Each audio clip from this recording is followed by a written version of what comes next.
Halo, selamat pagi. Pagi di sini sih gue tapping ya. Ini di minggu pagi nih, gue baru bangun. Balik lagi di Nyinyir Sport. Harusnya kalau ngomongin sport, ngomongin bola, mungkin teman gue Joker ya. Kalau nggak Toto, ya enakan bertiga lah. Cuman kali ini gue disuruh gue sendiri nih ngomongin timnas. Jujur, gue nggak pinter-pinter banget.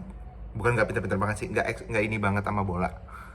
Tapi buat gue, kayaknya gue baru belajar nih. Jadi gini, kalau lihat timnas berapa match terakhir untuk jelang kualifikasi World Cup 2026, gue akuin udah bagus. Meskipun dari segi ini gaya main udahlah buat gue udah oke banget. Meskipun ya ada nada-nada sumbang yang kayak kenapa sih naturalisasi semua? Justru kalau buat gue naturalisasi sekarang tuh adalah upaya yang cukup baik untuk ngebentuk gimana nih timnas gitu kan. Untuk ngebentuk gimana sih mentalnya kan dengan track record mereka udah pernah main di klub Eropa di luar Liga 1 lah. Gue nggak bilang Liga 1 juga jelek gitu ya di sini ya. Tapi it's gonna be ini keren banget buat gue. Ya, gue lihat sekarang timnas udah bagus banget. Asalkan ini kalau udah star syndrome bahaya sih. Ini emang penyakit. Kayak zaman era-era 2010-2011 ya. Indonesia sempat bagus banget, tapi rusak gara-gara banyak faktor. Dengan pergantian pelatih ke Patrick Kluivert, buat gue adalah salah satu upaya yang ya oke sih. Buat gue ada perubahan sedikit, tapi mental udah bagus banget. Kemarin melawan Cina di GBK ya.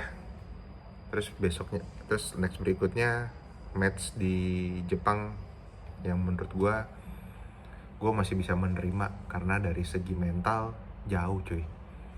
Jepang itu kan tim nomor 1 di Asia ya, peringkat FIFA. Tapi buat gue untuk peringkat Indonesia yang udah sampai ke 100-an itu udah oke banget. Dan lolos putaran keempat kualifikasi 2026 kurang lebih matchnya 2 bulan lagi ya. 2 bulan 3 bulan nih seinget gue.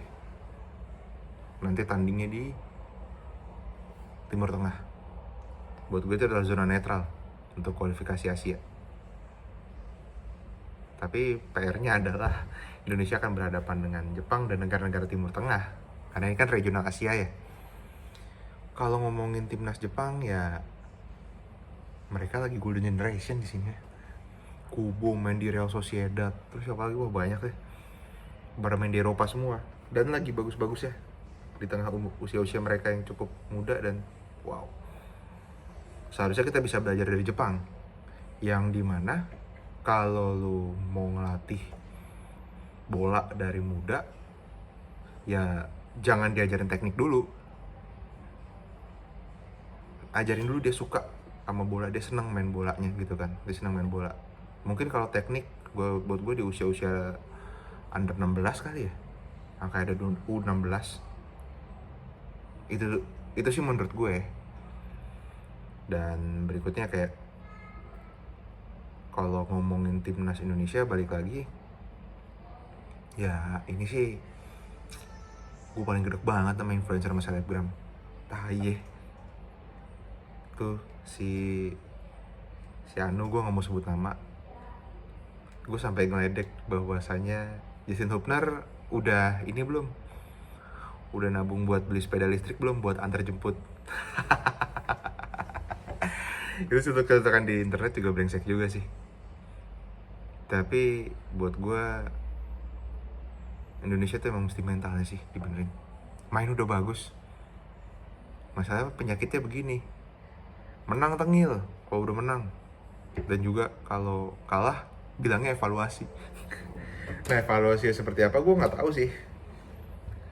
Kalau gue pribadi gue adalah orang yang tim dimana Sintayong harusnya masih bisa ngelatih dan ngasih kesempatan buat dia ngelatih timnas. Tapi nyatanya mereka harus Pak Coach Sintayong harus keluar dari PSSI dan ganti ke Patrick Kluivert.